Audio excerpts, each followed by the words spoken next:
जय श्री कृष्णा दोस्तों, राधे राधे।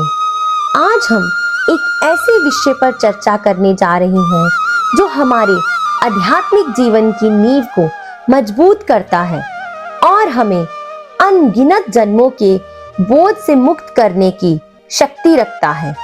ये विषय है अपरा एकादशी। ज्येष्ठ मास की शुक्ल पक्ष की इस पावन तिथि को अपरा या अचला एकादशी के नाम से जाना जाता है।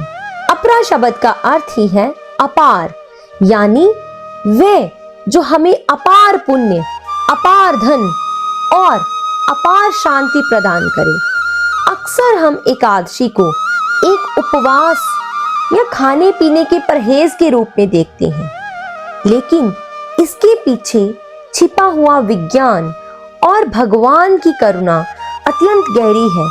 जब हम इस व्रत के मूल को समझते हैं, तब हमें एहसास होता है कि ये केवल उपवास नहीं, ये केवल शरीर को भूखे रखने की प्रक्रिया नहीं, बल्कि आत्मा को परमात्मा के निकट ले जाने का एक सुनहरा मौका है। इस पावन तिथि की उत्पत्ति के पीछे एक बहुत ही पौराणिक कथा छिपी है। शास्त्रों के अनुसार जब भगवान ने सृष्टि की रचना की और सभी जीवों को उत्पन्न किया, तो उनके साथ साथ पाप भी प्रकट हुए। इन पापों के संचित स्वरूप से एक पाप पुरुष की रचना हुई। भगवान ने देखा कि भौतिक जगत की चकाचौंध में जीव आत्माएं बहुत आसानी से पाप की ओर झुक जाती हैं और परिणाम स्वरूप उन्हें बार बार नरकों की यातनाएं झेलनी पड़ती हैं। अपनी संतानों को इस कष्ट में देखकर परम कृपालु भगवान का हृदय द्रवित हो उठा। अपनी असीम करुणा के कारण उन्होंने अपने ही श्री अंग से एकादशी को प्रकट किया। एकादशी के प्रकट होते ही पापों का प्रभाव कम होने लगा और इस व्रत के माध्यम से शुद्धि होने लगी। इससे वे पाप पुरुष भयभीत हो गया और भगवान की शरण में जाकर प्रार्थना करने लगा कि यदि एकादशी का प्रभाव इतना प्रबल रहा तो उसका अस्तित्व समाप्त हो जाएगा। तब भगवान ने उसे आदेश दिया कि एकादशी के दिन तुम अन्न यानी अनाज में निवास करो। यही कारण है कि एकादशी के दिन अन्न का त्याग अनिवार्य माना गया है, क्योंकि उस दिन अन्न ग्रहण करना साक्षात पाप को अपने भीतर उतारने के समान है। अपरा एकादशी की महिमा इतनी विशाल है कि इसे पाप रूपी विशाल वृक्ष को काटने के लिए एक कुल्हाड़ी के समान माना गया है। महाराज युधिष्ठिर ने जब भगवान श्री कृष्ण से इस एकादशी का महत्व पूछा, तो स्वयं भगवान ने इसकी व्याख्या की। उन्होंने बताया कि ये एकादशी उन भयंकर पापों को भी नष्ट करने की शक्ति रखती है जिनसे मुक्ति पाना सामान्यतः असंभव सा लगता है।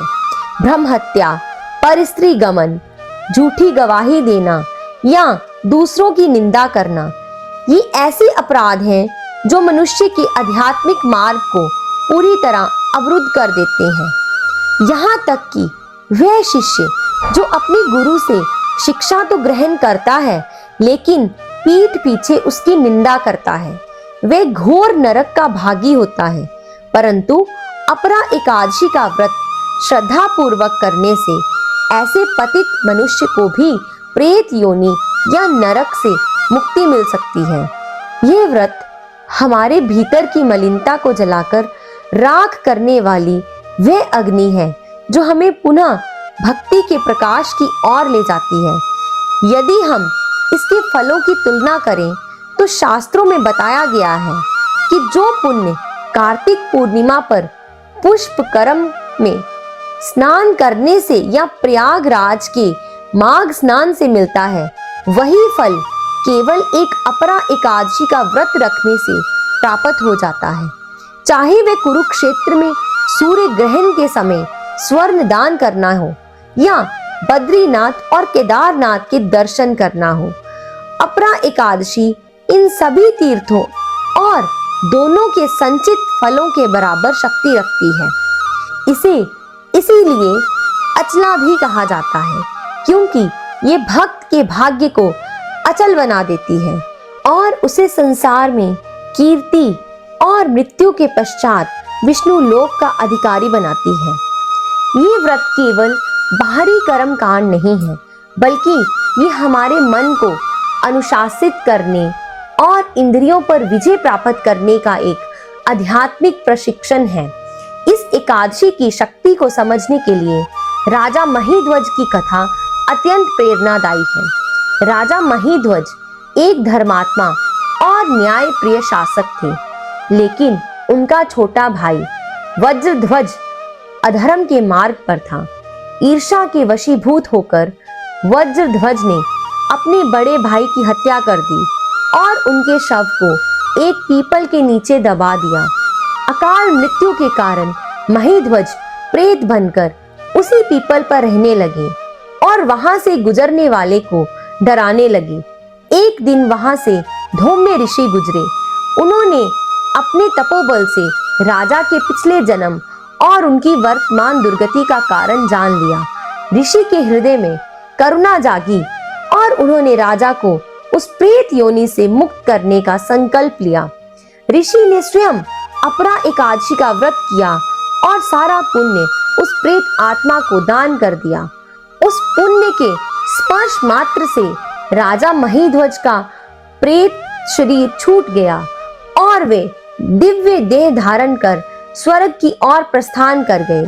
ये कथा हमें सिखाती है कि एकादशी का पुण्य इतना सामर्थ्यवान है कि वे दूसरों के उद्धार का भी कारण बन सकता है। वर्तमान समय में जहां हम चारों ओर मानसिक अशांति और अनैतिकता देखते हैं, वहां अपरा एकादशी का व्रत हमारे लिए एक सुरक्षा कवच की तरह काम कर सकता है। जब हम अपनी जिह्वा पर नियंत्रण रखते हैं और अन्न का त्याग करते हैं, तो हमारे भीतर की सात्विकता जागृत होती है। ये व्रत हमें सिखाता है कि हम केवल खाने पीने के लिए नहीं जन्मे हैं, बल्कि हमारा वास्तविक लक्ष्य आत्म साक्षात्कार है। एक भक्त के लिए एकादशी का अर्थ है उपवास, जिसका शाब्दिक अर्थ है भगवान के समीप वास करना। जब हम शरीर की आवश्यकताओं को कम कर सकते हैं और तभी हमारी आत्मा की पुकार हम सुन पाते हैं। इस दिन हमें अधिक से अधिक भगवान का नाम जप, भगवत गीता का पाठ और वैष्णवों की सेवा में समय व्यतीत करना चाहिए। विशेष रूप से युवाओं के लिए जो आज अपने करियर और पहचान के पीछे दौड़ में उलझे हुए हैं, वहां एकादशी का अनुशासन उन्हें मानसिक स्पष्टता और इच्छा शक्ति प्रदान कर सकता है। जो एकादशी के नियमों का पालन कर सकता है, वह जीवन के किसी भी संघर्ष में अपनी इंद्रियों पर विजय पा सकता है। अपरा एकादशी हमें यह विश्वास दिलाती है कि हमारे अतीत की गलतियां चाहे कितनी भी बड़ी क्यों ना हो, भगवान की करुणा उससे कहीं अधिक विशाल है। बस हमें एक कदम उनकी ओर बढ़ाना है। ये व्रत हमें अवसर देता है कि हम अपने जीवन की सलेट को फिर से साफ करें और भक्ति के पथ पर एक नई शुरुआत करें। आज के इस भागदौड़ भरे जीवन में हम अक्सर भूल जाते हैं कि हमारे कार्यों के परिणाम हमारे साथ साथ चलते हैं। अपरा एकादशी हमें उन कर्मों के जाल से बचाने का मार्ग दिखाती है। ये व्रत पाप रूपी ईंधन को जलाने के लिए सूर्य के समान है और अज्ञान के अंधकार को मिटाने के लिए प्रकाश पुंज है। जो मनुष्य श्रद्धा और विश्वास के साथ भगवान जनार्दन का पूजन करते हैं और अपरा एकादशी का पालन करते हैं, वे न केवल इस लोक में सुख और ऐश्वर्य प्राप्त करते हैं, बल्कि अंततः उस दिव्य धाम को प्राप्त करते हैं, जहां से फिर लौटकर इस दुखमय संसार में नहीं आना पड़ता। इस अपरा एकादशी पर आइए हम सब मिलकर एक संकल्प लें। हम केवल भूखे रहने का उपवास नहीं करेंगे, बल्कि अपने क्रोध, लोभ और अहंकार का त्याग करेंगे। हम वाणी से किसी का हृदय ना दुखाएंगे और मन को सदैव भगवान श्री कृष्ण के चरणों में लगाएंगे।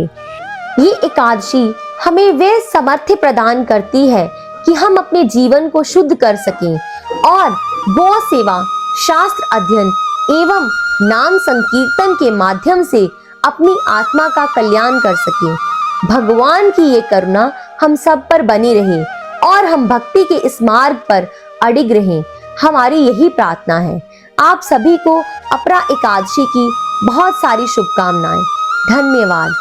दोस्तों, इस कथा को लाइक करें, शेयर करें और ऐसी और कथाओं को सुनने के लिए हमारे इस चैनल को सब्सक्राइब करें।